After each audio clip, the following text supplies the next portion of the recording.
1장 18절에서 25절까지 말씀을 보겠습니다.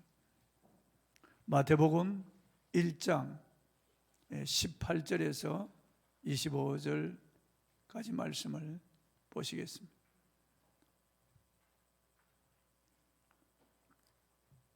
제가 봉독하겠습니다. 예수 그리스도의 나심은 이러하니라. 그의 어머니 마리아가 요셉과 약혼하고 동거하기 전에 성령으로 잉태된 것이 나타났더니 그의 남편 요셉은 의로운 사람이라 그를 드러내지 아니하고 가만히 끊고자 하여 이 일을 생각할 때 주의 사자가 현몽하여 이르되 다윗의 자손 요셉아 내 아내 마리아 데려오기를 무서워하지 말라. 그에게 잉태된 자는 성령으로 된 것이라. 아들을 낳으리니 이름을 예수라 하라. 이는 그가 자기 백성을 그들의 죄에서 구원할 자이심이라 하니라.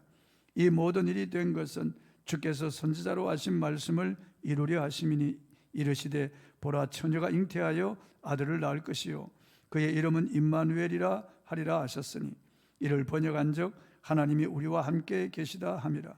요셉이 잠에서 깨어 일어나 주의 사자의 분부대로 행하여 그의 아내를 데려왔으나 아들을 낳기까지 동침하지 아니하더니 나음의 이름을 예수라 하니라. 아멘. 그 이름 예수 임마누엘입니다. 제 이름은 이용효입니다.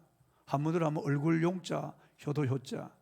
우리 아버지가 제 이름을 지었는데 아마 얼굴로 효도하라고 이름을 지은 것 같은데 저는 그렇게 효도를 하지 못했습니다. 이름값을 하지 못했죠. 그런데 제 직분이 있습니다. 목사죠. 담임 목사. 여러분들이 저를 부를 때 목사님이라고 부릅니다. 우리 자식들은 저를 아빠라고 부르고요. 제 아내는 여보라고 부르겠죠. 그런데 하나님도 통상적으로 부르는 그 직분적 이름이 있습니다. 엘입니다. 하나님이죠. 엘, 하나님. 영어로는 가시죠. 일본은 가미사마, 중국어는 쌍디라고 부릅니다. 하나님이죠. 통칭 부르는 하나님께서 하시는 그 일에 따른 직분입니다. 하나님이라고 부르는 거죠. 엘. 그러니까 엘로힘이라고 하면은 창조주 하나님, 강하신 하나님들 그런 뜻입니다. 성부, 성자, 성령을 통칭할 때 엘로힘이라고 그렇게 부릅니다. 그 엘사다이 지극히 높으신 하나님, 엘올람 찬송받으실 하나님. 그리고 엘에다가 여러 수식어를 붙여서 그렇게 부르는 거예요. 그래서 엘은 하나님 그 이름은 아니에요. 하나님의 이름이 아니에요. 하나님의 이름은 아무도 몰라요. 그런데 하나님이 딱 한 번 호렙산에서 모세에게 계시하셨습니다. 떨기나무에 불로 임재하신 하나님께서 모세에게 그분의 이름을 야훼라고 일러주셨습니다. 여호와죠. 거기다 모음을 붙여 여호와입니다. 그런데 그 이름도 사실 하나님의 이름이 아니에요. 하나님께서 모세에게 I am that 그랬습니다. 스스로 있는 자다 그렇게 말씀하신 거예요. 스스로 있는 자다 그렇게 하신 거예요. 즉 자존하시는 자라고 일러주신 거예요. 그래서 하나님의 이름은 아무도 몰라요. 그냥 지극히 높으신 그분은 스스로 계신 분이다 그렇게 일러주신 것이에요. 그래서 우리가 야훼라고 그렇게 알고 있습니다. 하나님 모든 것을 만드시고 모든 것을 소유하시고 모든 것을 주관하십니다. 모든 것들은 그분의 절대 주권 아래 있고 섭리 아래 있습니다. 세상 어느 것에도 구속을 받지 않습니다. 어떤 것에도 영향을 받지 않습니다. 그리고 영원히 살아계시고 영원히 자존하시고 그분 뜻대로 모든 우주와 만물과 역사를 움직여 오시는 분이십니다. 그래서 스스로 있는 자입니다. 야훼 스스로 있는 자입니다. 그런데 그 자존하시는 하나님께서 사람의 몸을 입고 이 땅에 오셨습니다. 사람의 몸을 입고 이 땅에 오셨습니다. 그래서 오늘은 그분이 이 땅에 오신 날을 기념하는 거예요. 그분이 탄생하신 날은 정확히 알 수 없어요. 그냥 대략 계산해서 오늘 이 12월 25일을 그분이 탄생하신 것을 기념하는 것입니다.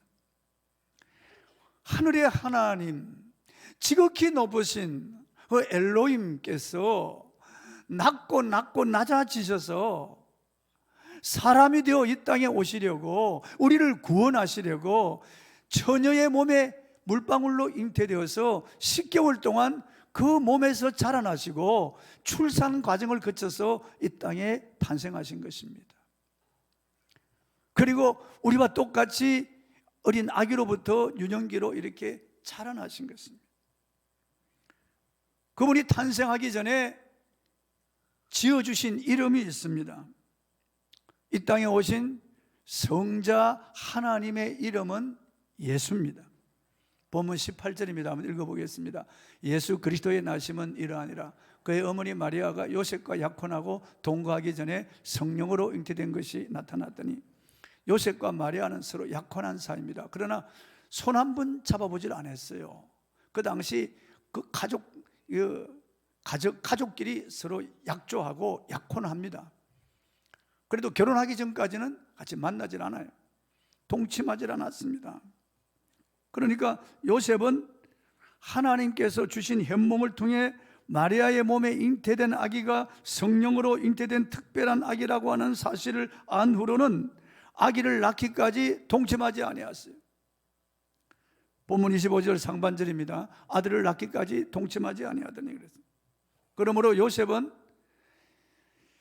주님의 육신의 아버지가 아니었고 호적상의 아버지, 즉 법적인 책임을 지는 아버지였습니다. 마리아에게도 가브리엘 천사가 나타나서 메시아의 잉태를 알려주었습니다. 그리고 태어날 아기의 이름을 예수라고 하라고 일러주었습니다. 천사는 마리아에게 성령이 너에게 임하시고 지극히 높으신 하나님의 능력이 너에게 임하셔서 너가 잉태되어 아들을 낳을 것이다. 그 아기는 성령으로 잉태된 거룩한 아기요 하나님의 아들이라고 일러주었습니다. 마리아는 주의 여종이오니 말씀대로 이루어지이다 하고 순종했습니다. 그 후에 마리아는 잉태하게 되었습니다. 10개월 동안 마리아의 몸을 빌려 이 아기는 자라났고 출산의 과정을 거쳐서 이 세상에 태어났습니다. 완전한 인간으로 오시기 위하여 거쳐야만 하는 과정이었습니다. 마리아의 몸에 잉태된 그 아기는 아담의 피를 받지 아니했고 산모 마리아의 피도 받지 않은 거룩한 피를 가지고 오신 유일한 분입니다. 아기 예수는 성령으로 잉태되었기에 죄에 오염되지 않았고 육체적, 정신적, 영적으로 완전한 인간으로 태어난 것입니다. 이는 하나님만이 하실 수 있는 일이었고 또 반드시 그렇게 되어야만 하는 일이었습니다. 요셉은 아기 예수를 호적에 올리고 보호하고 양육할 책임을 맡은 사람으로 택함을 받았고 쓰임을 받았습니다. 마리아도 메시아를 잉태하고 출산하고 품에 안고 젖을 물려 양육하는 큰 영광을 얻었습니다. 본문 21절입니다. 읽어보겠습니다. 아들을 낳으리니 이름을 예수라 하라. 이는 그가 자기 백성을 그들의 죄에서 구원할 자이심이라 하니라. 하나님의 이름을 사람이 지을 수가 없습니다. 그래서 태어나기 전에 하나님께서 천사를 통하여 이름을 지어 주었습니다. 예수라고 하는 이름을 지어 준 것입니다. 누구나 쉽게 부를 수 있고 누구나 익히 알 수 있는 이름, 그 당시 유대 사회에서 흔한 이름 예수라고 하는 이름을 지어 주었습니다. 예수라고 하는 그 이름의 뜻은 구원입니다. 제 이름은 얼굴 용자 효도 회자라고 그랬죠. 얼굴로 효도하라고. 예수라고 하는 이름의 뜻은 구원입니다. 구원. 요수와 호세아, 예수와 똑같은 그 뜻이 구원입니다. 구원. 그러니까 히브리식으로는 요수아입니다. 그러니까 어릴 때 예수를 부를 때 예수아 그렇게 불렀던 것입니다. 요수아, 예수아 그렇게 불렀던 겁니다.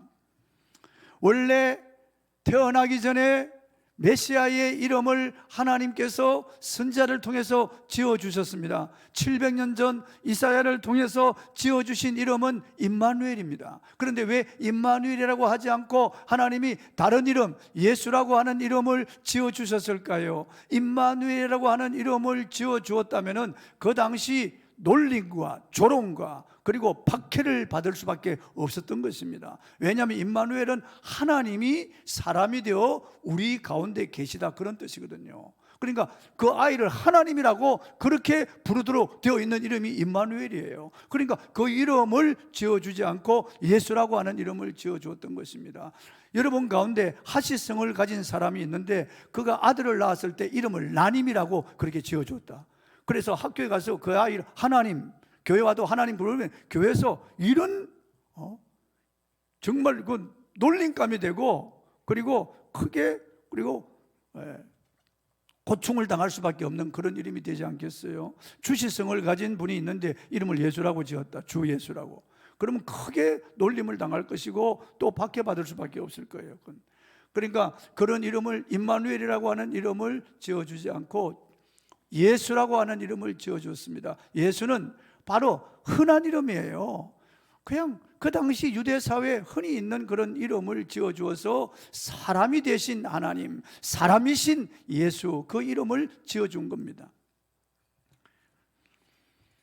나시기 전에 지으신 그 이름, 예수 이름의 그 뜻은 구원입니다. 예수께서 이 땅에 오신 목적을 잘 나타내주는 그런 이름이에요. 예수님은 이 세상에 오신 목적이 우리 죄인들을 구원하기 위해서 오신 것입니다. 아담 이후로 모든 사람들은 다 죄인으로 태어나서 죄를 짓고 살고 죄에 매여 살고 이 죄의 저주 아래 갇혀 살다가 이 죄로 인하여 심판받고 멸망에 들어갈 수밖에 없는 그런 존재가 되었습니다.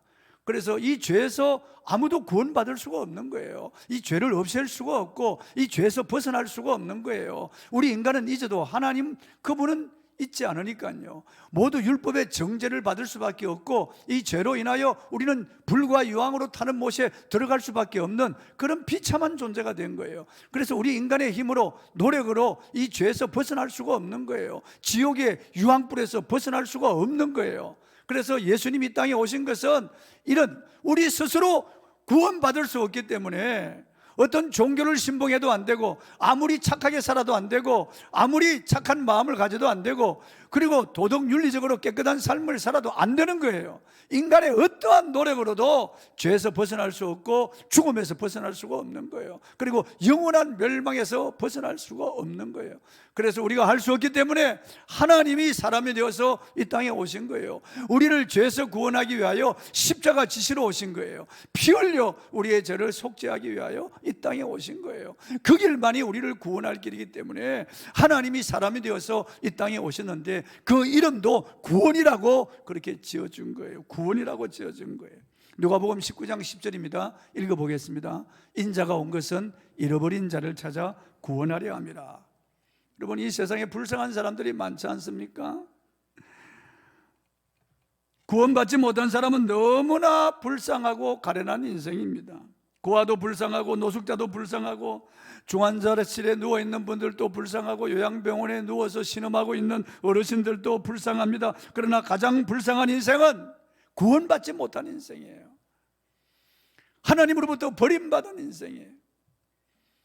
자기 죄값으로 정죄받아 영원한 지옥불에 들어가는 사람이 가장 불쌍한 사람이에요. 이 땅에서 무슨 대통령이 되고 재벌이 되고 이 땅에서 아무리 떵떵거리는 삶을 살았어도 그가 예수가 없다면 영원한 멸망에 들어갈 수밖에, 그 누구도 예수가 없다면 영원한 멸망에 들어갈 수밖에 없는 거예요. 불교 신자 스님이라도 이 이슬람 종교 그리고 유교를 믿어도 힌두교를 믿어도 무교라도 무신론자들이라도 예수가 없으면은 영원한 지옥불에 들어갈 수밖에 없는 거예요. 그러니까 구원받지 못한 사람은 가장 불쌍한 사람입니다. 성경은 생명책에 그 이름이 기록되지 못한 자들은 불과 유황으로 타는 못에 던져지더라고 그랬습니다. 던져지더라고 그래요. 예수님도 너희는 온 천하에 다니며 만민에게 복음을 전파하라. 믿고 세례받는 자는 구원받을 것이요 믿지 않는 자는 정죄를 받으라고 말씀하셨어요. 그러니까 딱 두 종류입니다. 믿는 자와 믿지 않는 자, 예수 그리스도 이름을 가진 자와 예수 이름을 가지지 못한 자, 두 종류가 이 지구상에 살아가고 있는 거예요. 그러므로 이 땅에서 오직 구원을 받아야 되겠습니다. 어떤 일이 있더라도 우리는 구원을 받아야 됩니다. 이 구원 받으라고 하면은 예전에 야 10원 주지 왜 구원만 주냐 뭐 그러고 놀리는데 그런 구원이 아니에요. 여러분, 죄에서 구원, 죽음에서 멸망에서 구원을 하는 것입니다. 인간의 어떠한 힘으로 노력으로 구원받을 수 없지만 하나님이 이 구원의 길을 만드신 거예요. 그 이름이 예수예요. 예수. 요한복음 1장 12절 영접하는 자 곧 그 이름을 믿는 자들에게는 하나님의 자녀가 되는 권세를 주셨으니 이는 혈통으로나 육정으로나 사람의 뜻으로 나지 아니하고 오직 하나님께로서 난 자들이니라. 하나님께로서 난 자들만이 예수가 구원이라는 것을 안다는 거예요. 그러지 않으면 돌을 닦아도 모른다는 거예요. 아무리 똑똑한 사람도 알 수 없다는 거예요. 요한복음 3장 16절, 하나님이 세상을 이처럼 사랑하사 독생자를 주셨으니 이는 그를 믿는 자마다 멸망하지 않고 영생을 얻게 하려 하심이라. 사도행전 4장 12절에 다른 이로서는 구원 얻을 수 없나니 천하 인간의 구원 얻을 만한 다른 이름을 주신 적이 없다고 그랬습니다. 석가모니, 모함med, 아니 공자 아니에요. 그 누구의 이름으로도 구원받을 수 없습니다. 오직 예수의 이름만이 구원을 주십니다. 사도행전 16장 31절에 주 예수를 믿으라 그리하면 너와 내 집이 구원을 얻으리라고 말씀하셨습니다. 로마서 10장 10절 사람이 마음으로 믿어 의에 이르고 입으로 시인하여 구원에 이르느니라. 누구든지 주를 부르는 자는 구원받는다고 말씀하고 있어요. 그래서 우리에게 구원을 주시는 그 이름 예수, 우리가 그 이름을 높이고 찬양하고 경배하고 우리가 그 이름을 부르고 우리가 그 이름을 전파해야 될 것은 그 이름이 구원을 주시는 이름이기 때문에 그렇습니다. 예수 예수, 우리가 소리치고 높이고 찬양하고 오늘 여기 모여서 우리가 예배하며 그 이름을 부르는 것은 그 이름만이 우리에게, 나에게 구원을 주시는 이름이기 때문에 그렇습니다. 이 땅에 오신 메시아의 또 다른 이름이 있습니다. 임마누엘입니다. 본문 22절을 읽어보겠습니다. 이 모든 일이 된 것은 주께서 선지자로 하신 말씀을 이루려 하심이니 이러시되. 이 모든 일이라고 하는 것은 천사가 요셉에게 나타나고 마리아에게 나타나서 수태 고지를 알려주고 그리고 마리아가 그 고지대로 임신하게 된 것, 그게 이 모든 일이에요. 이 모든 일이 된 것은 주께서 선지자로 하신 말씀을 이루려 하심이니. 700년 전에 이사야라고 하는 선지자를 통해서 이미 처녀가 잉태하여 아들을 낳을 것이라고 예언했습니다. 이사야 7장 14절에 예언한 그 예언이 그대로 이루어졌다 그 말이죠. 이사야 7장 14절입니다. 읽어보겠습니다. 그러므로 주께서 친히 징조를 너에게 주실 것이라. 보라, 처녀가 잉태하여 아들을 낳을 것이요 그의 이름은 임마누엘이라 하리라. 700년 전에 그 예언이 실제로 이루어진 것입니다. 저 나사렛 구렁지대에 사는 한 여인, 그 처녀인, 순결한 처녀인 마리아에게 천사가 나타나서 수태고지를 알려주고 간 뒤에 바로 임신이 된 것이에요. 성령으로 임신이 된 것이에요. 본문 23절입니다. 읽어보겠습니다. 보라, 처녀가 잉태하여 아들을 낳을 것이요 그의 이름은 임마누엘이라 하리라 하셨으니 이를 번역한 즉 하나님이 우리와 함께 계시다 함이라. 여기서 임마누엘, 엘은 하나님이고 임은 전치사 함께라는 뜻이고 마누는 계시다라고 하는 뜻입니다. 즉 임마누엘은 하나님이 우리와 함께 계시다 그런 뜻이에요. 하나님이 사람이 되어서 우리 가운데 계시다, 우리와 함께 하시다 그런 뜻이에요. 그렇습니다. 태어나시기 전에 지으신 구주의 또 다른 이름이 임마누엘이에요. 사람이 되어 이 땅에 오신 하나님, 신적인 이름이 임마누엘이에요. 신적인 이름이 임마누엘이에요. 칼빈은 이 이름이 그렇게 지어진 것에 대해서 하나님의 독생자가 육체를 입으시고 우리 가운데 오셔서 우리와 연합하셨기에 의심의 여지가 없다. 그러므로 그는 우리와 함께 계시는 하나님 혹은 우리와 연합하신 하나님으로 불린다. 그 이름은 하나님이 아닌 사람의 권한에 속할 수 없다라고 하셨습니다.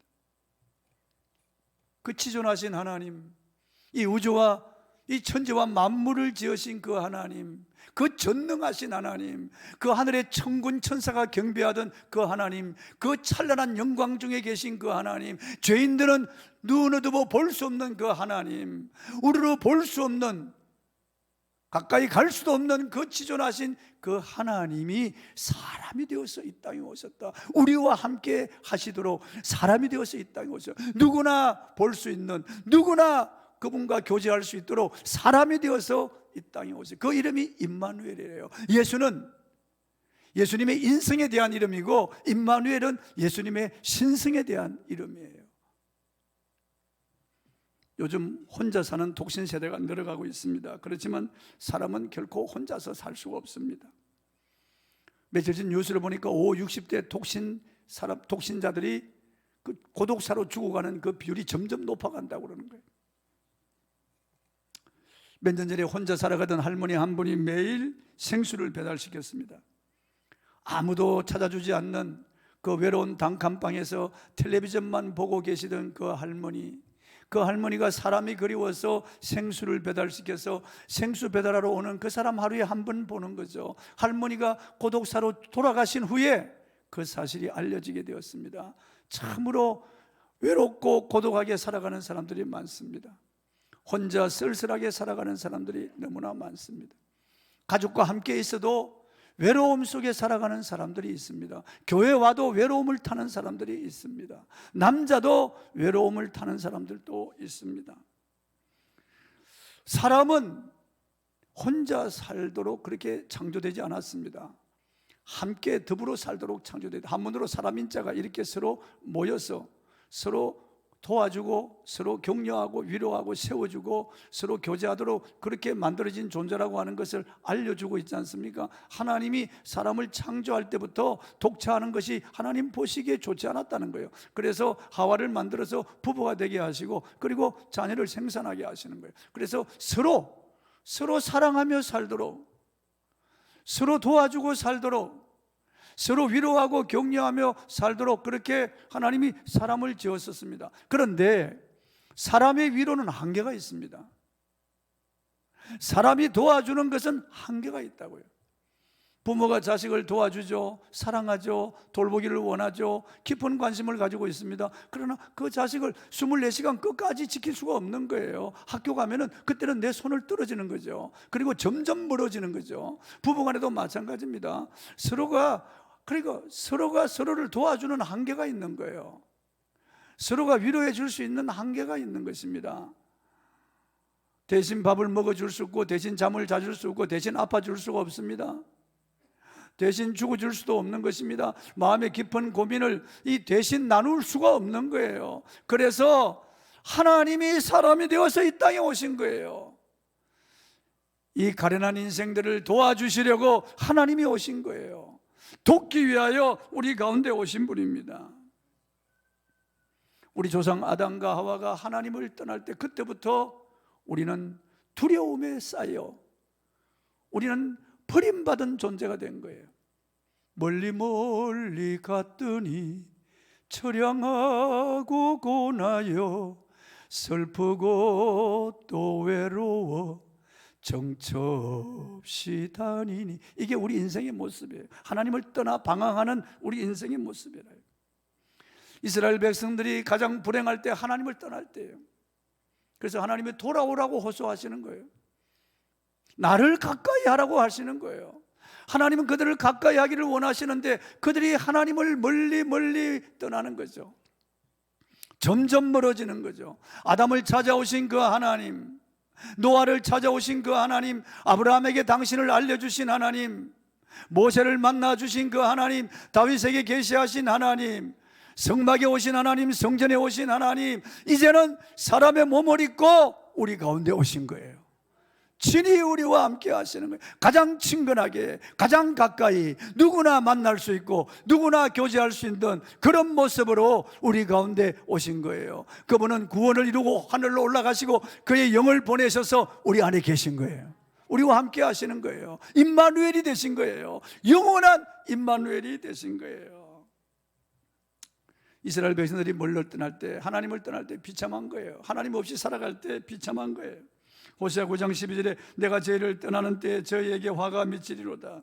시편 73편 27절에 무릇 주를 멀리하는 자는 망하리니 엄녀같이 주를 떠난 자를 주께서 다 멸하셨나이다. 그래서 시편 기자는 하나님이여 나를 멀리하지 마옵소서, 주의 성령을 내게서 거두지 마옵소서, 그게 기도였어요. 하나님 만드신 태양을 멀리해도 우리 인간은 죽고 마는데, 하나님 만드신 공기를 3분만 호흡하지 못해도 우리는 죽을 수밖에 없는데, 우리가 전능하신 생명의 주인 하나님을 떠나 어떻게 살 수 있겠습니까? 하나님이 우리와 함께 하실 때 우리 인간은 비로소 만족하고 행복할 수 있습니다. 하나님이 나와 함께 하신다 할 때 우리는 든든할 수 있어요. 그분으로부터 우리는 위로받고 그분으로부터 평강을 얻고 그분으로부터 우리는 담대함을 얻을 수가 있어요. 그분과 함께 살아갈 때 우리는 내년 한 해 힘차게 살아갈 수 있습니다. 코로나보다 더 큰 세력의 바이러스가 온다고 할지라도, 상상할 수 없는 이러한 질병이 우리에게 닥친다고 할지라도, 그리고 재난과 재해가 우리에게 온다고 할지라도 하나님이 함께 할 때 우리는 문제가 없는 거예요. 넉넉히 이길 수가 있는 것입니다. 직장이 없다고 막막해 하시는 분들이 있습니다. 돈이 없다고 낙심하는 분들이 있습니다. 건강을 잃고 힘들어 하시는 분들도 있습니다. 가족이 없어 너무 외롭다는 분들도 있습니다. 그렇지만 성경 구약의 하박국서를 보면 이 모든 것이 다 없어도 하나님으로 인하여 기뻐하고 즐거워한다고 말하는 거예요. 하나님으로 인하여 기뻐하고 즐거워한다고. 바울은 몸에 많은 병을 가지고 다녔습니다. 그러나 하나님이 함께 하시기 때문에 그는 사람으로서 할 수 있는 엄청난 일을 한 것이에요. 그는 감옥에 갇혔습니다. 그러나 밖에 있는 사람들에게 기뻐하고 기뻐하라고 하는 거죠. 왜 그럴까요? 하나님이 함께 하시기 때문에. 그는 모든 일에 자족하는 것을 배웠다는, 하나님이 함께 하시기 때문에. 하나님이 함께 하시기 때문에. 바울은 매를 많이 맞고 엄청난 그런 환난을 당했습니다. 그러나 그는 조금도 두려워하지 않고 위축당하지 않았습니다. 오히려 그는 내게 능력 주시는 자 안에서 내가 모든 것을 할 수 있다고 했습니다. 하나님이 함께 하시기 때문에 그렇습니다. 사람들은 어려운 일을 만나면 어쩔 줄 몰라 발을 동동 거리고 비명을 지르기도 합니다. 점쟁이를 찾아가 묻기도 합니다. 그래도 해결이 안 되면 절망하는 겁니다. 지금 얼마나 많은 사람들이 인생의 문제를 끌어안고 괴로워하고 고민하고 있는지 알 수 없습니다. 이런 세상이지만은 임마누엘, 하나님이 나와 함께 하신다. 하나님이 나를 도와주신다. 하나님께서 내 문제를 해결해 주신다고 하는 이런 믿음을 가질 때 우리는 얼마나 든든한지 알 수 없습니다. 옛날에 이스라엘 백성들과 함께 하셨던 그 하나님, 이제는 사람이 되어서 이 땅에 오셔서 우리와 함께 하시는 거예요. 임마누엘, 임마누엘. 세상 사는 동안에 나와 함께 하시고 세상 떠나가는 날 천국 가게 하시네. 날 사랑하신, 날 사랑하신, 날 사랑하신 성경에 써 있네. 이분이 우리와 함께 할 때 우리는 모든 만사를 긍정적으로 볼 수 있습니다. 가나 혼인잔치에 포도주가 떨어졌을 때 주님이 함께 하시니까요, 물로 포도주를 만들어서 그 기적을 일으켜 주시고 전보다 더 나은 포도주를 주셔서 기쁨이 더 충만하게 하셨습니다. 위기를 모면할 뿐만 아니라 기쁨이 충만하게 하신 거죠. 예수님을 모신 가정은 어느 가정이든지 잔치했습니다. 삭개오의 가정도, 마태의 가정도, 베다니 마르다 마리아의 가정도, 예수님이 들어가는 가정마다 잔치가 있었고 기쁨이 있었어요. 우리가 예수님 임마누엘, 주님이 함께 하실 때, 여러분 가정에, 여러분의 사업에 주님이 함께 하실 때 이런 잔치하는 이런 기쁨이 일어날 줄로 믿습니다. 주님께서 이스라엘 전역을 다닐 때 모든 병든 자들을 다 고치셨다는 거예요. 모든 귀신들을 다 쫓아내셨다는 거예요.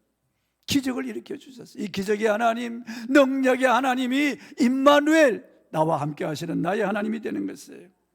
우린 지난 11월 1일부터 21일까지 영상으로 다니엘 기도에 참여하고 함께 찬양하며 그 간증을 듣고 은혜를 받았습니다. 모두 20여 명의 강사들이 등단하여 말씀과 간증을 했습니다. 그런데 간증하신 분들 가운데 대부분 부모의 폭행과 폭언, 육체적인 장애, 그리고 부모나 남편이 먼저 세상을 떠나서 죽음의 절망과 고통 가운데 있고 실패의 연속, 엄청난 그런 고난 가운데 빠졌다고 하는 그런 공통점이 있었습니다. 그렇지만 이분들은 그 가운데 임마누엘 주님을 만나고 임마누엘 주님을 확신하고 난 다음에 세상이 감당하지 못할 사람이 되어서 우리 앞에 간증하는 거예요. 간증하는 거죠. 여전히 장애가 있지만은, 그런 험한 과거가 있지만은 임마누엘 주님 때문에 그 모든 것을 극복하고 그 모든 것을 이기고 승리의 간증을 하는 것입니다. 그렇습니다. 아무도 당신의 문제를 해결해 줄 수가 없습니다. 아무도 당신의 고민, 그런 문제를 해결해 줄 수가 없어요. 그러나 임마누엘 예수님께서는 해결해 주시는 거예요. 당신을 바꿀 수가 있고 당신의 미래도 바꿀 수가 있는 거예요. 주님은 이 땅에 오셔서 안 된다, 할 수 없다, 어렵다, 그건 곤란하다, 이런 말씀을 하신 적이 없어요. 주님은 할 수 있거든요. 무슨 말이냐? 믿는 자에게 능치 못할 일이 없느니라고 말씀하셨습니다. 그분이 함께 하신다. 이 믿음이 우리한테 있을 때, 임마누엘 이런 신앙이 있을 때, 예수 구원, 임마누엘 신앙이 있을 때 우리는 내년 한 해도 승리할 수가 있습니다. 예수님 우리를 구원하신 거예요. 그 이름이 구원이에요, 여러분요. 죄에서, 죽음에서, 멸망에서 우리를 구원하신 거예요. 그 이름을 높이고 우리가 찬양하고, 그 이름을 자랑하고, 그 이름을 선포하고, 그 이름으로 귀신을 대적하고, 그 이름으로 아버지께 기도하고, 그 이름을 높이면 하나님이 높여주시는 거예요. 그 이름을 선포하면 축복하시는 거예요. 그 이름을 많이 부르면 부를수록 아버지께서 기뻐하시는 거예요. 그 이름을 부르는 곳에 주님의 눈이 있는 것이에요. 마음껏 그 이름을 부르고 높이라고 예수 이름, 흔한 이름을 우리에게 주신 거예요. 구원이에요. 구렁텅이에서 건져주시는 구원이에요. 어려움에서 건져주시는 구원이에요. 그리고 임마누엘, 나와 함께 하시는 거예요. 어려울 때도, 힘들 때도, 괴로울 때도, 고통스러울 때도, 즐거울 때도, 행복할 때도, 불행할 때도, 건강할 때도, 병들 때도, 그리고 젊을 때도, 늙을 때도, 살 때도, 죽을 때도 언제나 나와 함께 하시는 임마누엘, 나의 하나님이 되시는 거예요. 제가 개척교회 할 때 너무나 어려울 때예요. 그때 제 사례비 한 달에 10만 원 받을 때예요. 어려울 그런 때인데 우리 집사람이 봉박염이 생겨서 이게 터져가지고요, 맹장염이 터져가지고 창자에 이게 염증이 흘러간 거예요. 그래서 병원에 가서 수술을 받는데 아내는 수술실에 들어갔어요. 제가 원무과에 가서 이 치료비가 대략 얼마 나올 것 같냐고 물으니까 50만 원이라고 하는 거죠. 눈앞이 캄캄한 거예요. 그 당시에 개척교회 어떻게 50만 원을 어디서 구할 수 있겠어요. 그래서 복도를 왔다 갔다 하면서 주님 50만 원 50만 원을 하는데 하나님 이거 어떡합니까? 50만 원, 50만 원. 그러고 있는데 갑자기 내 입에서 어린아이들이 부르는 찬송이 나오는 거예요. 그건 내가 그 찬송을 하려고 한 것도 아니에요. 그런데 갑자기 이 찬송이 내 목구멍을 통해서 올라오는 거예요. 내 하나님은 크고 힘있고 능히 있어 못할 일 전혀 없네. 저 산들도 그의 것, 골짜기도 그의 것, 별들도 그의 솜씨. 전능하신 하나님이 나의 하나님이시고 나와 함께 하신다고 하는 그 사실을 성령이 알게 하신 그때부터 마음에 평안이 오는 거예요. 그 불안이 사라지는 거예요. 어찌할까? 그런 염려가 사라지면서 평안이 오는 거예요. 그런데 놀라운 것은 제가 생각지도 못한 분이 50만 원을, 그것도 그분에게 전화한 것도 아니고 도와달라고 한 것도 아니에요. 하나님께서 그렇게 놀랍게 역사하시는 거예요. 그러니까 여러분 염려하지 마십시오. 두려워하지 마십시오. 고민하지 마십시오. 여러분 내년에 어떻게 될까 미리 지레 짐작 고민하지 마십시오. 하나님께 다 맡기십시오. 임마누엘, 주님이 여러분과 함께 하시는 거예요. 승리할 줄로 믿습니다. 찬송하겠습니다. 122장